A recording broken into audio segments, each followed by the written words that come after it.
सत्संगत्वे निस्संगत्वं निस्संगत्वे निर्मोहत्वं निर्मोहत्वे निश्चलतत्वं निश्चलतत्वे जीवन्मुक्तिः पुनरपि जननं पुनरपि मरणं पुनरपि जननी जठरे शयनम् इह संसारे बहुदुस्तारे कृपया पारे पाहि मुरा।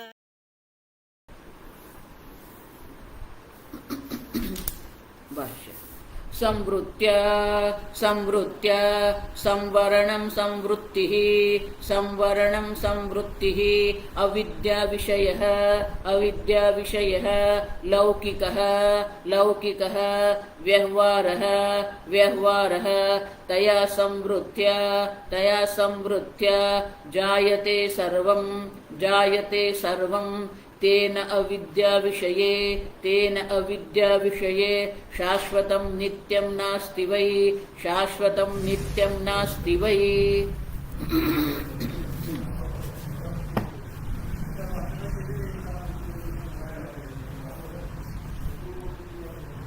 गौड़पादाचार्य जी स्पष्ट रूप से कह रहे हैं। अब देखो, संसारम न प्रपद्यते। अब देखिए, जिसका आप अनुभव कर रहे हैं वो जो संसार जो है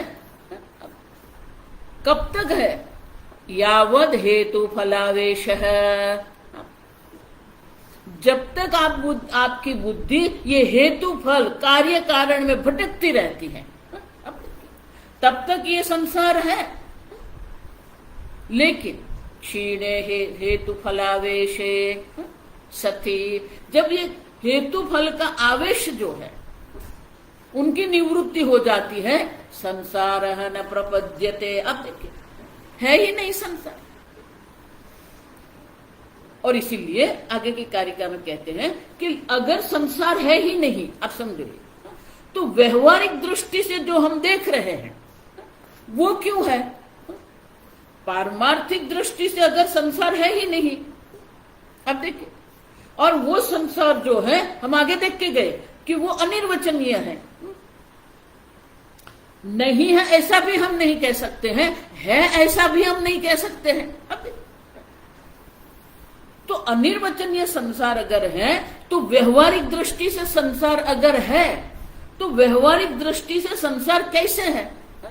अगर पारमार्थिक दृष्टि से संसार है ही नहीं, अब देखिए, कोई कार्य कारण नहीं है, तो व्यवहारिक दृष्टि से क्यों है? तो उनका उत्तर ये 57वीं कारिका में गौड़पादाचार्य जी कहते हैं, संवृत्य जायते सर्वम। अब देखो, व्यवहारिक दृष्टि से हम जो भी कुछ अनुभव कर रहे हैं, सर्वम जायते। अब देखो, ये सर्व पदार्थों की जो उत्पत्ति जो है, बाह्य पदार्थ हम देख गए, जाति आभास है, चल आभास है, वस्तु आभास जो है। अब देखिए, ये जितने भी जाति आभास, चलाभास और वस्तु आभास जो भी कुछ व्यवहारिक दृष्टि से है, वो किसके कारण है? संवृत्या जायते सर्वम। संवृत्या क्यों? क्योंकि आत्मा तत्व अगर एक अद्वितीय है तो किसी की उत्पत्ति की संभावना नहीं है। और इसीलिए गौड़पादाचार्य जी जो कह रहे हैं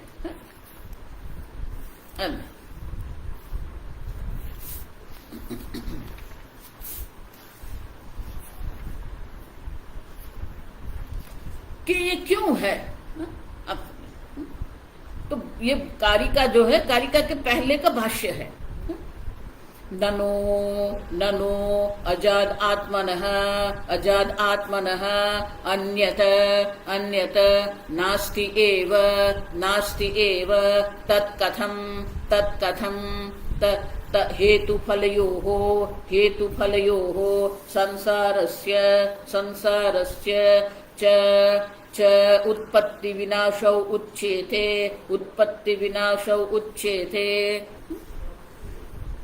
अगर आप कह रहे हैं आत्मा एक अद्वितीय है, अजय है, अब देखिए कूटस्थम अद्वितीय आत्म तत्व इच्छता कुतः जन्मनाश व्यवह्रियते। अब अगर आत्मा में जन्म मृत्यु है ही नहीं, उत्पत्ति नाश है ही नहीं, आप देखिए तो जन्म मृत्यु नहीं है, उत्पत्ति नाश नहीं है, आत्म तत्व की दृष्टि से अगर देखते हैं तो है ही नहीं।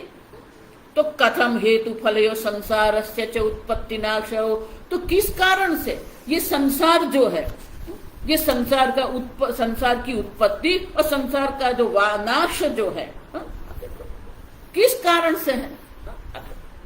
व्यवहारिक दृष्टि से तो ये सब है।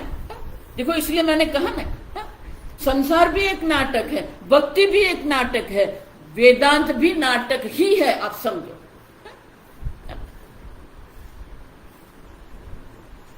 तो ये जो व्यवहारिक दृष्टि से हम अनुभव हम कर रहे हैं तो वो किस कारण से है?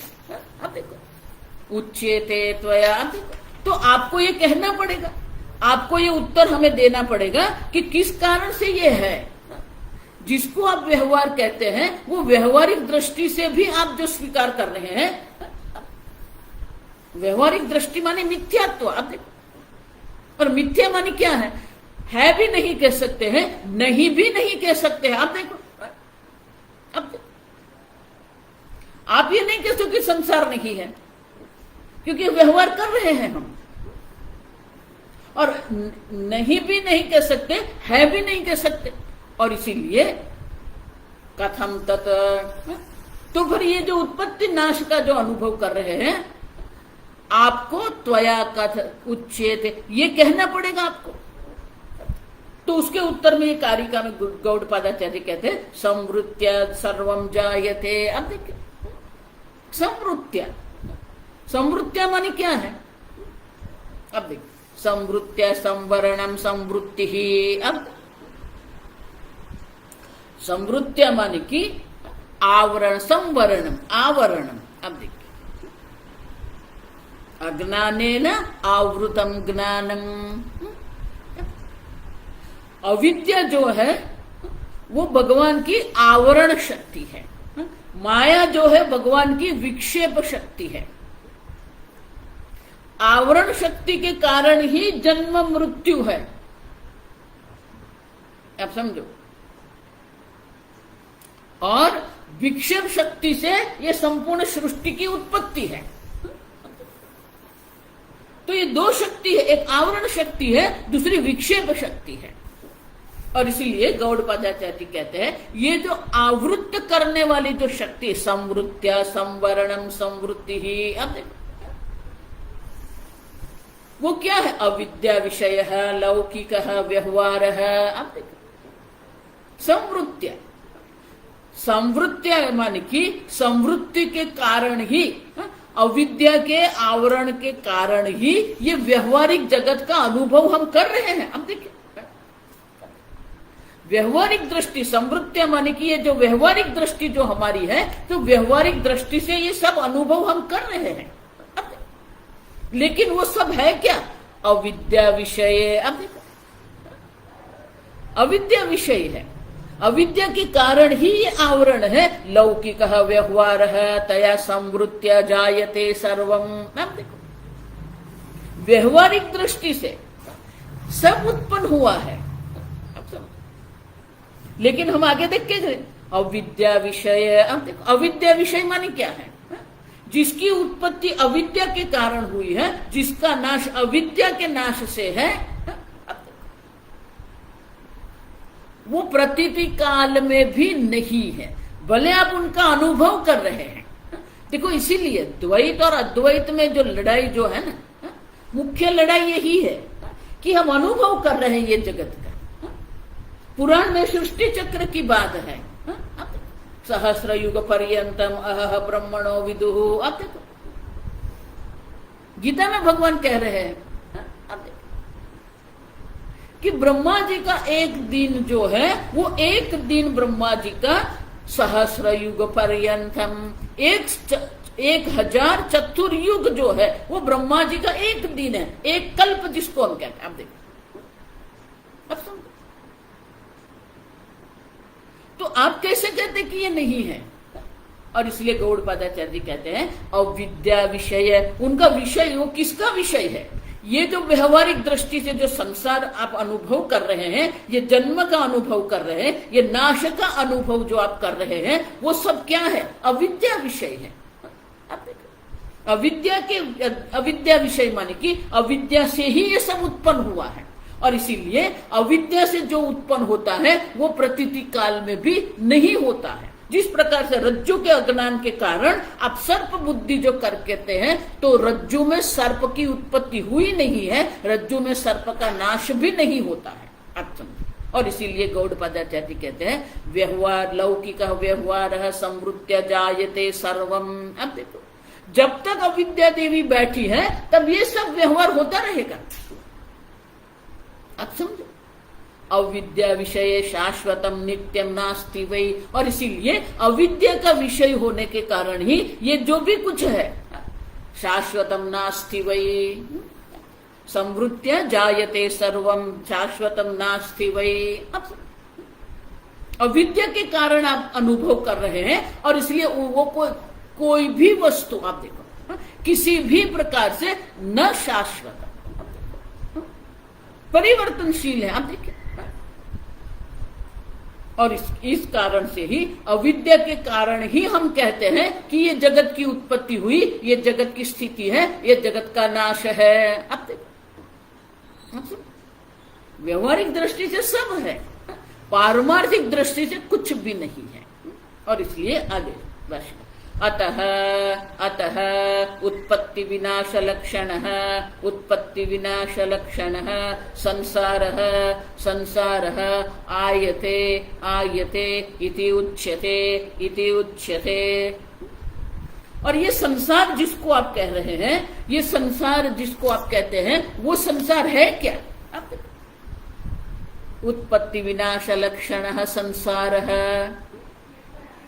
संसार का लक्षण क्या है? उत्पत्ति विनाश ये संसार का लक्षण है।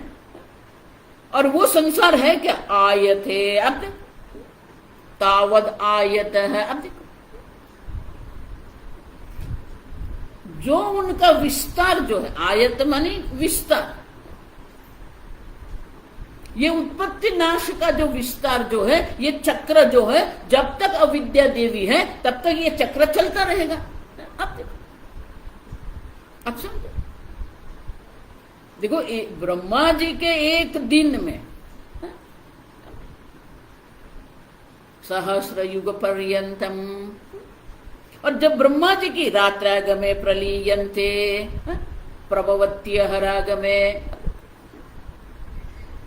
ब्रह्मा जी की रात्रि के समय पर सब प्रलय ब्रह्मलोक के सिवाय बाकी सबका प्रलय हो जाता है। और प्रभवती अहरागमे, ब्रह्मा जी का दिन का आरंभ होता है, तब ये सबकी उत्पत्ति होती है। तो ब्रह्मा जी के एक वर्ष में 360 दिन है। अब 360 दिन है, उनका अर्थ क्या हुआ? 360 बार ये उत्पत्ति विनाश होता है। और ऐसे 100 वर्ष का ब्रह्मा जी का आयुष्य है।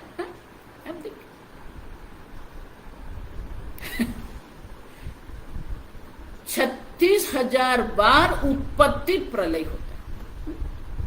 और इसलिए यहां कहते हैं आयत मानी विस्तृत है, एक बार नहीं है। आप समझो, एक बार ये नहीं होता है,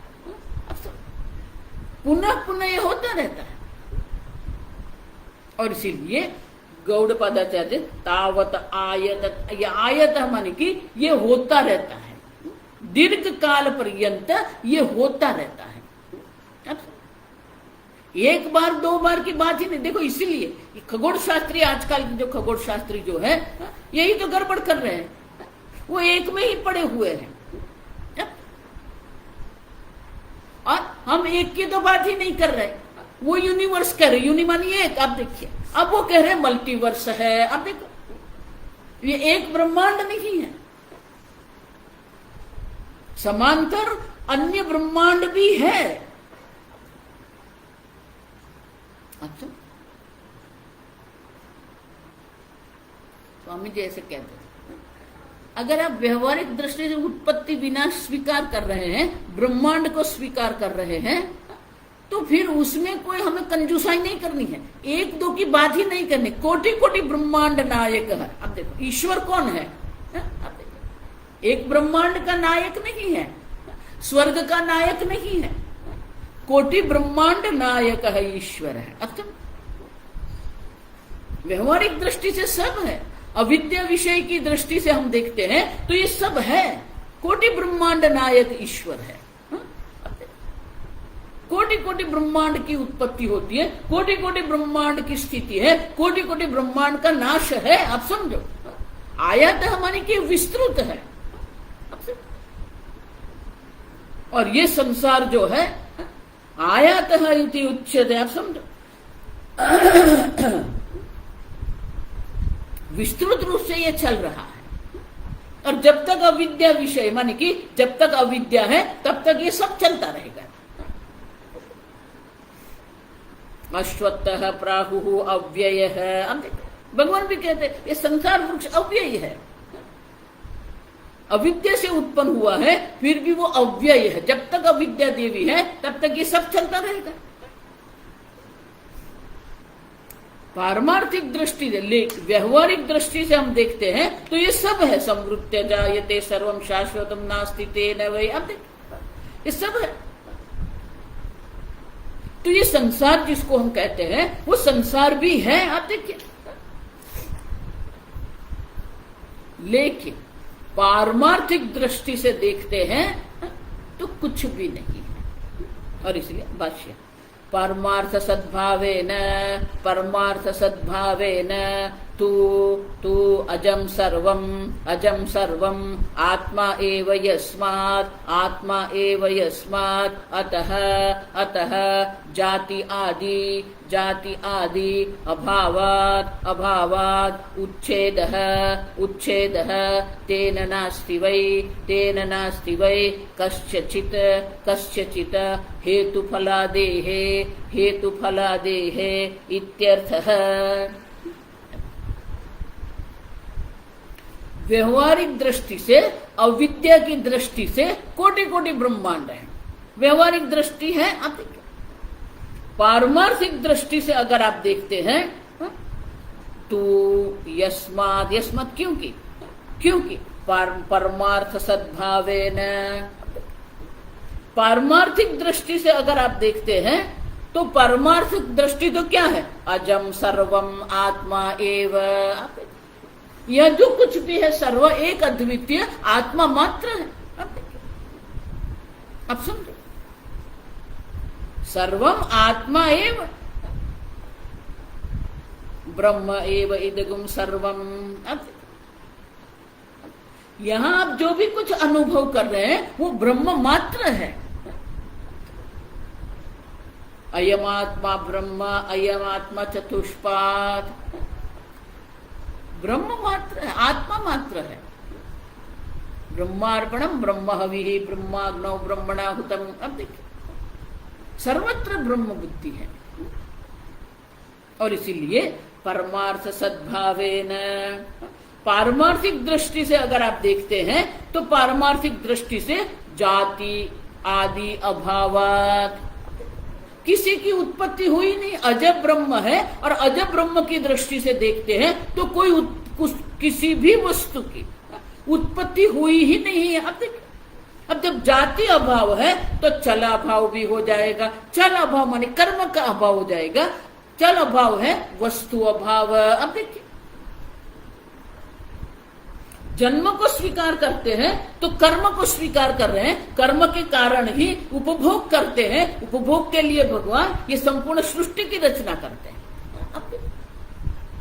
लेकिन जाति का ही अभाव है। क्यों? अजम सर्वमात्मा एव। अब देखिए, एक अद्वितीय अज आत्मा ही सर्व है।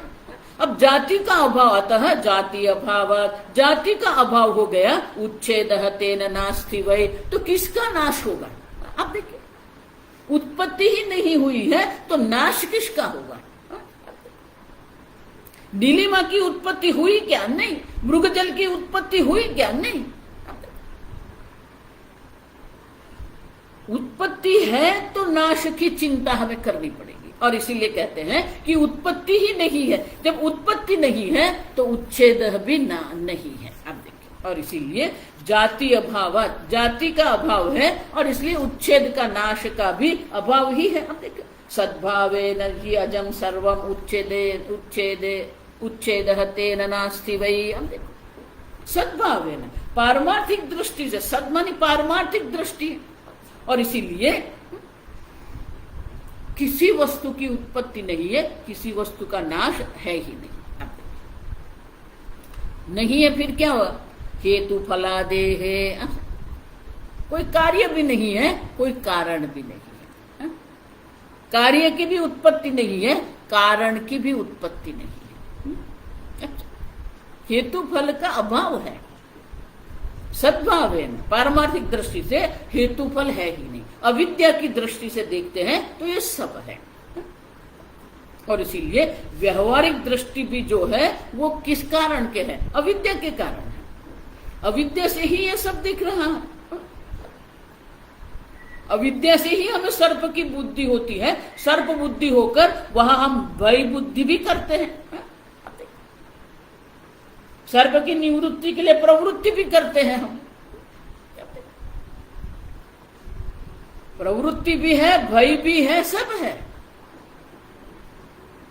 जब तक रज्जु का ज्ञान नहीं होता है तब तक ये सब चलता है। उसी प्रकार जब तक एक अद्वितीय अयम आत्मा ब्रह्म ज्ञान नहीं होता है तब तक ये सब है।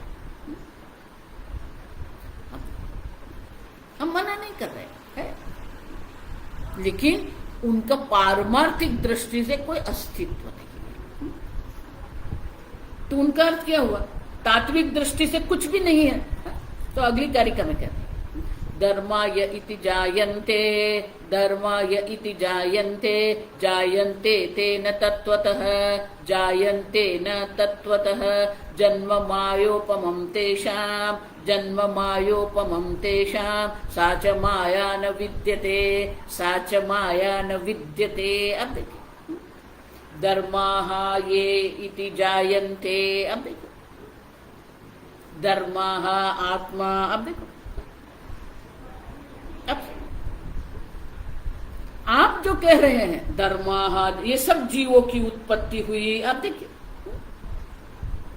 तो ये जितने भी जीवों की उत्पत्ति आप देख रहे हैं, जायन्ते न तत्त्वतः, तात्विक दृष्टि से किसी की कोई उत्पत्ति नहीं है। देखो, इसीलिए मैं ये कठोपनिषद का जो वाक्य जो है, मंत्र जो है, और भगवत गीता का जो है, न जायते म्रियते वा कदाचित, कदाचित, कदाचित माने कभी भी नहीं। ऐसा नहीं है, आप समझो। बहुत सारे लोग वेदांत में भी ये बहुत बड़ी गलती करते हैं, ये भूल कर रहे हैं ये लोग। आप समझो, अयोग्य करते हैं ये। पूर्व जन्म, किसका पूर्व जन्म? ऐसा नहीं है कि ब्रह्म ज्ञान के बाद उत्तर जन्म नहीं है, नहीं, पूर्व जन्म भी नहीं है। आप समझो, कदाचित का अर्थ क्या है? कभी भी नहीं। आत्मा की दृष्टि से पूर्व जन्म भी नहीं है, वर्तमान जन्म भी नहीं है, उत्तर जन्म भी नहीं है।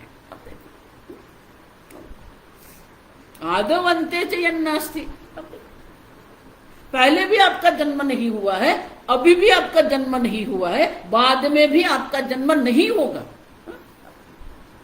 ऐसा मत, ये गड़बड़ मत करना। ब्रह्म ज्ञान के बाद पुनर्जन्म नहीं होगा, पुनर्जन्म है ही नहीं। गौड़पादाचार्य जी कहते हैं, जायते न तत्त्वतः, तात्विक दृष्टि से किसी भी वस्तु की कोई उत्पत्ति हुई ही नहीं है। अब देखो, पूर्व जन्म की कौन सी बात कर रहे हैं? किस पूर्व जन्म की आप बात कर रहे हैं? किस वर्तमान जन्म की आप बात कर रहे हैं? किस उत्तर जन्म की आप बात कर रहे हैं? अब उत्पन्न ही नहीं हुआ।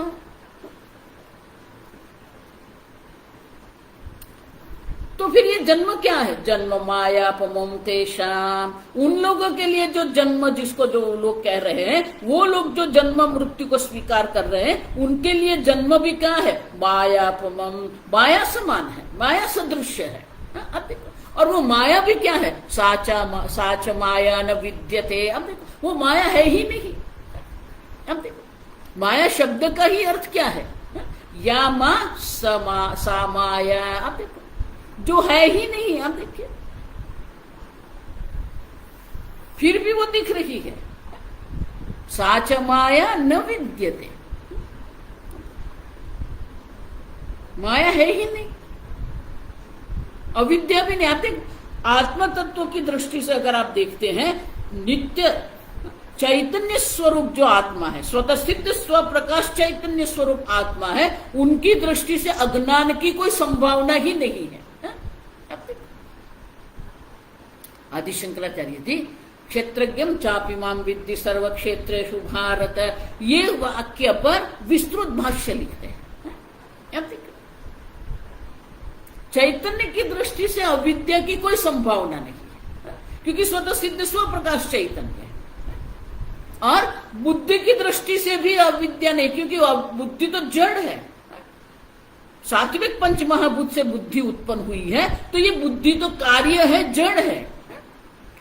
तो ज्ञान जिसको हम कहते हैं, सुख हम जिसको कहते हैं, वो जड़ में नहीं होता, चेतन में होता है। सुख का अधिष्ठान जो है वो चैतन्य होता है, ज्ञान का अधिष्ठान भी चैतन्य होता है।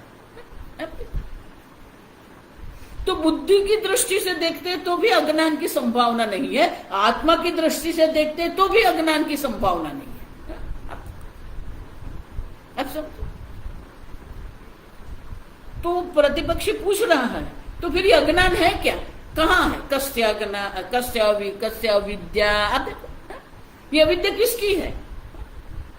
शंकराचार्य जी कहते हैं प्रष्टु, जो पूछ रहा है ना, उसकी अविद्या। पूछ रहा है वही सिद्ध करता है कि अविद्या है। अब समझो, आत्मत्र माया है ही नहीं, अविद्या है ही नहीं। आप समझो, जीव की दृष्टि से जिसको हम अविद्या कहते हैं, वो अविद्या चैतन्य की दृष्टि से संभव ही नहीं है। और माया जो विक्षेप शक्ति कहते हैं, वो भी नहीं है। अब क्यों? देखो, मिथ्या की जो व्याख्या है ना, आपको वो तो याद रखना पड़ेगा, तब ये वेदांत आप समझ। मिथ्या किसको कहते हैं? सदसद्भ्याम निर्वचनीयम, हम देख के गए, जिसको है भी नहीं कह सकते हैं, जिसको नहीं भी नहीं कह सकते हैं, वो संसार है। अब देखिए, और वही जो संसार है किसके कारण है? माया। अब देखो, माया समान है, वो माया सदृश है, लेकिन माया है क्या? अब देखो, मायाध्यक्षेण प्रकृति ही सूयते सचराचरम, मायां तु प्रकृतिं विद्धि मायिनं च महेश्वरम। ये माया जिसको आप कह रहे हैं, वो प्रकृति है। हम देखिए, प्रकर्षेण कृति योग्यत्वात् प्रकृति, ये माया में ये ब्रह्मांड बनने की संभावना है। लेकिन माया स्वतंत्र है। मायिनम तु महेश्वरम, माया को अपने वश में करके ये संपूर्ण ब्रह्मांड है। माने कि माया का अपना कोई स्वतंत्र अस्तित्व नहीं। माया न विद्यते, माने कि माया का अपना कोई स्वतंत्र अस्तित्व नहीं। मायिनम, मयाध्यक्षेण प्रकृति सूयते सचराचरम, भगवान कहते हैं प्रकृति स्वतंत्र रूप से ये कुछ नहीं कर सकती है, मेरे अध्यक्षता, मेरे सानिध्य से ये प्रकृति सब कर रही है। और इसीलिए माया का कोई स्वतंत्र अस्तित्व नहीं है। माया मिथ्या, सान विद्यते, माने कि ये माया मिथ्या है। उनका कोई स्वतंत्र अस्तित्व, संस्कृत में क्या कहते हैं? अधिष्ठान अनन्यत्वम, अपने अधिष्ठान से भिन्न स्वतंत्र उनका कोई अस्तित्व नहीं। आप समझे? जीव माया के अधीन है, लेकिन माया ईश्वर के अधीन है। जो सत्य है वो तो ईश्वर है, ब्रह्म है। और इसलिए गौड़पादाचार्य जी कहते हैं माया है ही नहीं, माया साच माया न विद्यते, वो माया है ही नहीं। आप देखिए, माया है आप कहेंगे फिर सब चलेगा, फिर उत्पत्ति भी है, फिर नाश भी है। अब देखिए, और इसीलिए माया की दृष्टि से सब दिख रहा है, लेकिन सही में कुछ नहीं। भाष्य, येपि आत्मनः अन्ये च धर्माः जायन्ते इति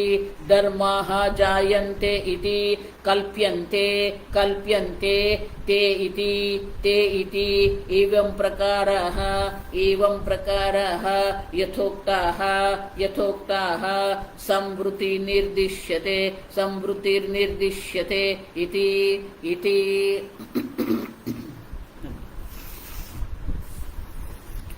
ये आत्मनः अन्ये च धर्माः जायन्ते इति कल्प्यन्ते। जो लोग आत्मा से भिन्न ये जीव की उत्पत्ति को स्वीकारते हैं, अब तो जो लोग ये जीव और ये पदार्थ की उत्पत्ति का स्वीकार करते हैं, ते इति एवं प्रकाराः यथोक्तः संवृत्तिः निर्दिश्यते। अब देखो, वो जो सब है वो क्या है? संवृत्ति ही, व्यवहारिक दृष्टि से है। एवं प्रकाराः यथोक्ताः माने कि ये सब धर्मा है, ये जो उत्पत्ति आप कह रहे हैं, ये सर्व पदार्थ की जो उत्पत्ति आप कह रहे हैं, वो सर्व किस प्रकार से है? संवृत्ति ही निर्दिश्यते, व्यवहारिक दृष्टि से ये कह रहे हैं।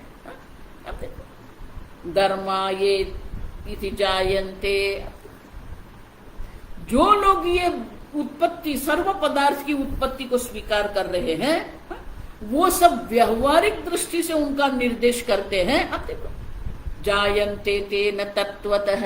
अब देखो, और इसीलिए भाष्य, संवृत्त्या एव धर्माः जायन्ते न ते तत्वतः परमार्थतः जायन्ते। और इसीलिए संवृत्त्या, अविद्या के कारण ये सब अनुभव हो रहा है, ये व्यवहारिक जगत है। तात्विक, तत्वतः, परमार्थतः, तात्विक दृष्टि से किसी भी वस्तु की उत्पत्ति नहीं होती है। उतना ही नहीं, यत् पुनः तत्संवृत्त्या जन्मतेषां धर्माणां यथोक्तानां यथा मायया जन्म तथा तन्माया उपमं प्रत्येतव्यम्।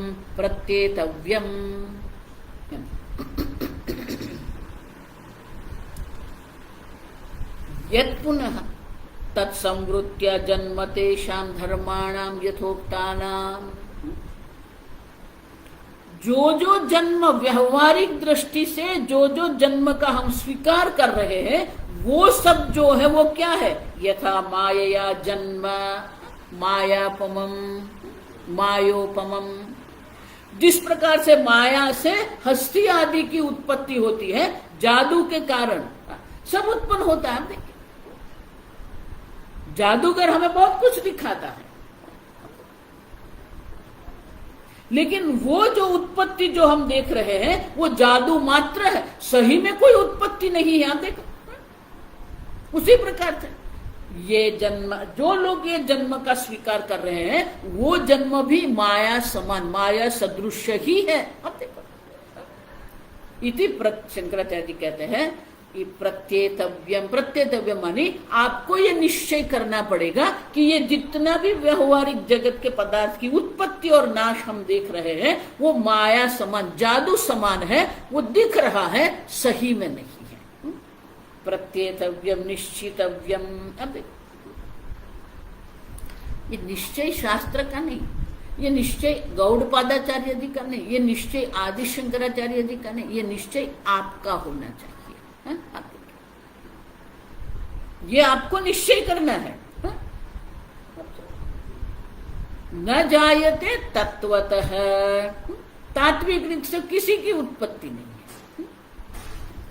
जिस प्रकार से माया जादू से ये सब हमें दिख रहा है लेकिन सही में कोई जन्म नहीं होता है, उसी प्रकार से किसी का कोई जन्म हुआ ही नहीं है।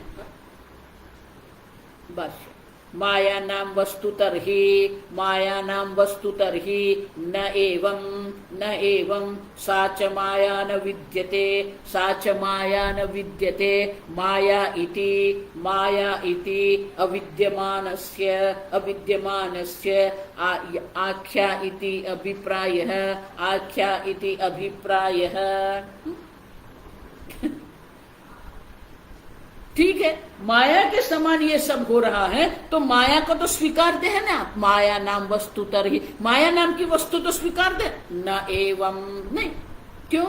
साच माया न विद्यते, वो माया भी नहीं है। क्यों? माया इति अविद्यमानस्य आख्या इति अभिप्राय है। ये जो अविद्यमान जो है, ये अविद्यमान वस्तु जो व्यवहारिक दृष्टि से आप अनुभव कर रहे हैं, उनका नाम ही माया है।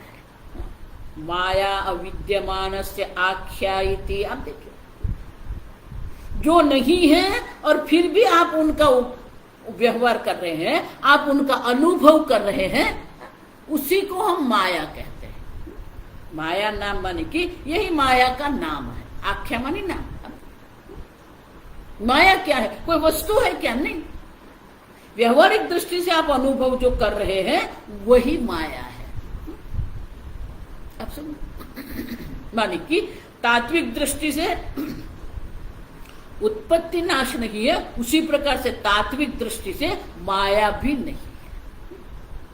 अब समझ, माया न विद्यते माने कि ये जो अविद्यमान वस्तु जो जिसका अनुभव आप कर रहे हैं वो माया मात्र है।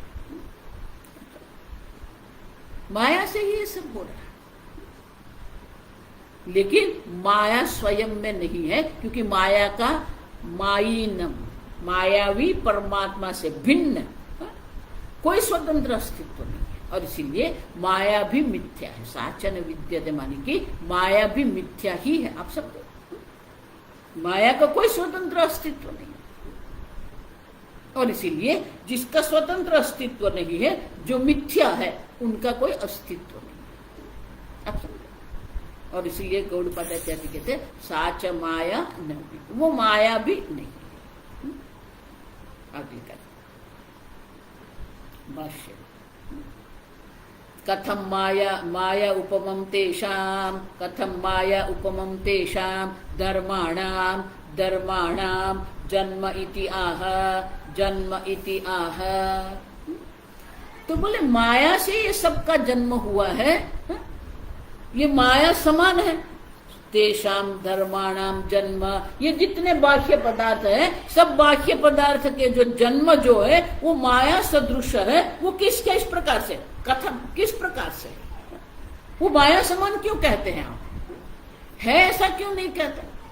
जन्म है, आप देखिए, क्यों आप कह रहे हैं कि माया के समान है? तो उनका उत्तर अगली कारिका में गौड़पादाचार्य जी हमें देते हैं। यथा माया मयाद बीजात जायते तन्मयोऽङ्कुरः नासौ नित्यो न चोच्छेदी तद्वद्धर्मेषु योजना।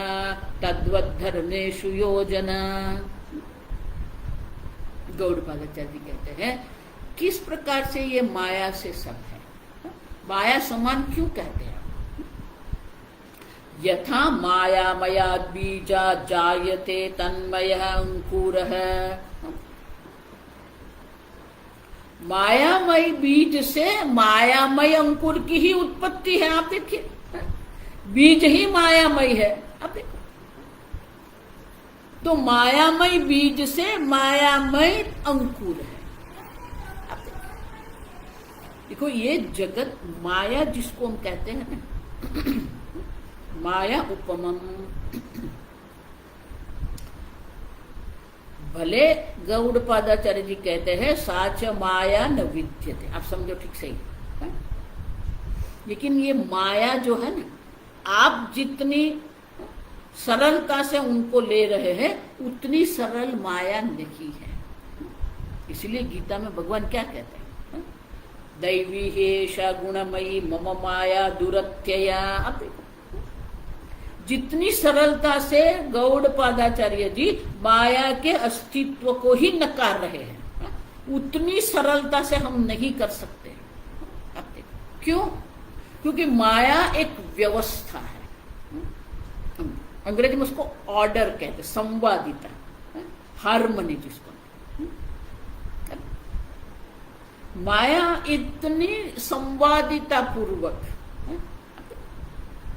व्यवस्था है, सब वस्तु इतनी कार्य कारण से चल रही है।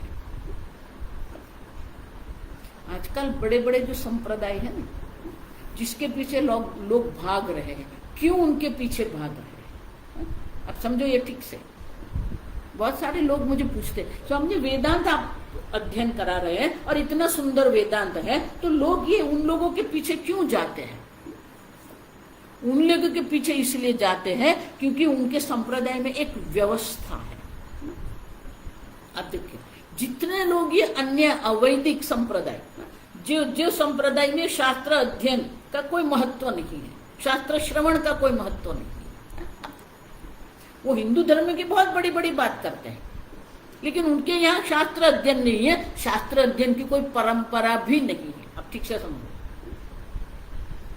फिर भी वो लोग के पीछे लोग पढ़ते हैं, क्यों? क्योंकि वहां एक व्यवस्था, बाह्य दृष्टि से एक व्यवस्था वहां पर है, और हमारी बुद्धि की ये दुर्बलता है, तो जहां वो व्यवस्था देखती है ना, वहां वो समर्पित हो जाती है। अच्छा, कई लोग मुझे, स्वामी जी वहां 5000 लोग थे, इतनी शांति थी, सब व्यवस्था थी, वो महाशिवरात्रि पर हम वहां गए थे, इतना बढ़िया। तो आपने क्या देखा? वहां शिव भक्ति नहीं देखी आपने, वहां की व्यवस्था पर आप समर्पित हो गए। स्वामी जी आप वहां जाएंगे, पिन ड्रॉप से एक बार आप आश्रम में जाएंगे, इतनी शांति है। ठीक है, वो बाह्य शांति है।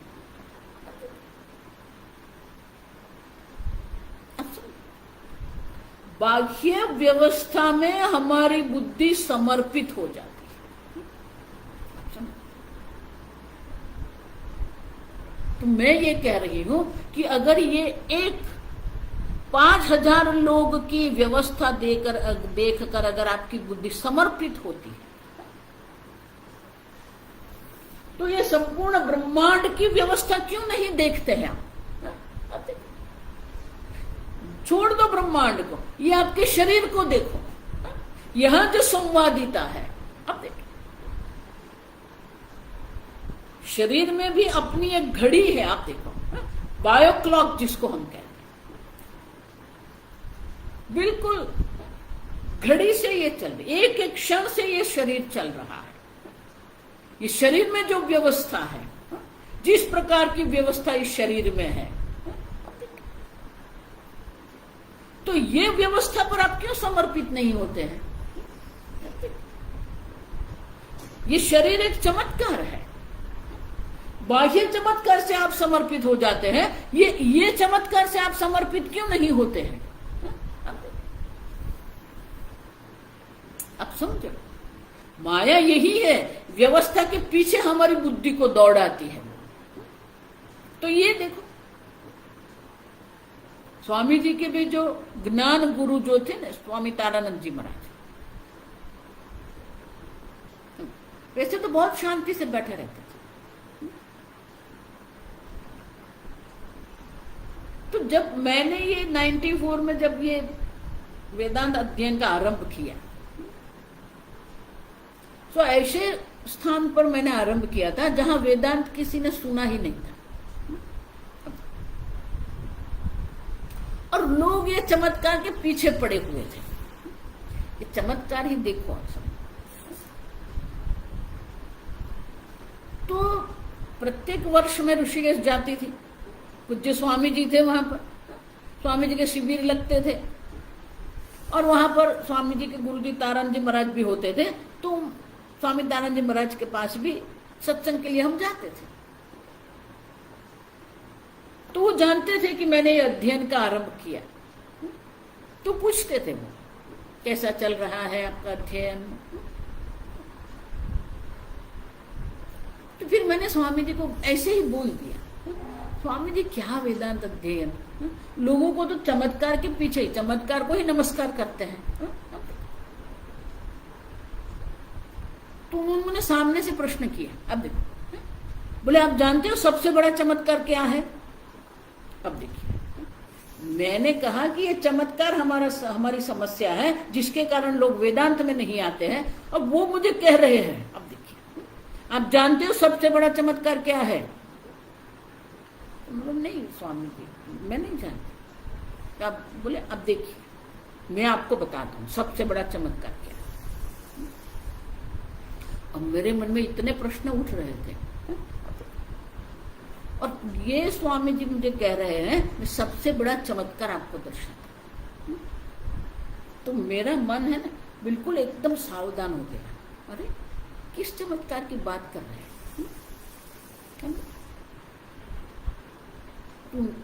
तो तारण जी महाराज ने मुझे कहा, देखो कहीं से एक बूंद जल है, वहां दूसरा एक बूंद गिरता है, दोनों एक हो जाते हैं। वो एक बिंदु से बुदबुद उत्पन्न होता है। वो बुदबुद जो है वो विस्तृत होता है। उसी से दो हाथ निकलते हैं, दो पैर निकलते हैं, मस्तक निकलता है। उसी बुदबुदे से ये हृदय की उत्पत्ति होती है। वो हृदय धड़कता है। 9 महीने में एक पूर्ण मनुष्य शरीर होकर वो बाहर निकलता है, और 20 वर्ष में वो 6 फुट का हो जाता है। इससे बड़ा चमत्कार कौन सा है? आप समझ रहे हैं? एक बूंद से 20 वर्ष में 6 फुट का एक मनुष्य बन जाता है। अब देखिए, ये चमत्कार नहीं है क्या? माया इतने चमत्कार करती रहती है, माया अपमम, और हमारी बुद्धि उसी को समर्पित है। ये व्यवस्था जो है ना, सबसे बड़ा चमत्कार ये मनुष्य शरीर है, और उसी को हम समर्पित होकर बैठे। अब देखिए, ये हमारी बुद्धि की दुर्बलता है। आप देखिए,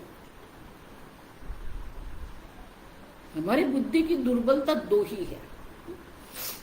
एक ये चमत्कार व्यवस्था, बड़े बड़े लोग जो है ना, ये चमत्कार को भी नमस्कार कर देते हैं,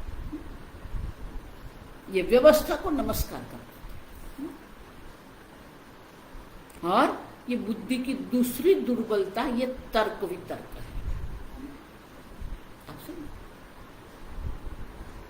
और इसलिए आदि शंकराचार्य जी साधन पंचक में कहते हैं, दुष्तर्का सुविरम्यता श्रुतिमतस तर्कोनुसंधीय। अपने तर्क वितर्क में मत पड़े रहो, दुष्तर्क मत करते रहो। श्रुतिमतस तर्कोनुसंधीय, श्रुति माता जो हमें जिस तर्क को देती है वो तर्क को हमें अनुसरण करना है। तर्क वितर्क की बुद्धि की दुर्बलता ही है, आप समझो। इसलिए शास्त्र को भी तर्क देना पड़ता है। और वो तर्क क्या है? यथा माया मया बीजात। जिस प्रकार से मायामय बीज जो है उससे मायामय अंकुर ही उत्पन्न होता है। मायामय आम्र बीज है तो उसी से आम की ही उत्पत्ति होने वाली है। ये व्यवस्था है। ये मनुष्य है तो मनुष्य की ही उत्पत्ति होगी। मायामय माने एक व्यवस्था है, एक तर्क है, लेकिन वो मायामय है माने क्या है? साच माया न विद्यते। माया बीज से ही माया अंकुर की उत्पत्ति होती है और इसीलिए न असौ नित्य न च उच्छेदी तद्धर्मेषु योजना।